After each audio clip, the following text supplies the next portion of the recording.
তিন যোগ ফুর্তি উপলক্ষে সোনারপাড় শেখ মুর্তজা উচ্চ বিদ্যালয়ের মাঠে যে পিঠা উৎসবের আয়োজন করা হয়েছে, বিকালে কিন্তু সে প্রাণয় ফ্রি পেয়েছে এবং প্রাণবন্ত হয়ে গেছে।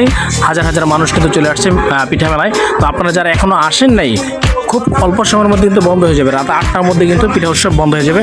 আপনারা যারা এখনো আসেন নাই বা আশেপাশে যারা আসেন নাই, সবাইকে একটু দাওয়াত দিয়ে দেন, ভিডিওটা শেয়ার করে দেন, ভিডিওটা লাইক করে দেন, যাতে সবাই দেখতে পারে। মাগরিবের নামাজের ঠিক কিছুক্ষণ পরেই অনুষ্ঠিত হতে যাচ্ছে সোনারপাড় শেখ মুর্তজা উচ্চ বিদ্যালয়ের শিক্ষার্থীদের দ্বারা সাংস্কৃতিক অনুষ্ঠান।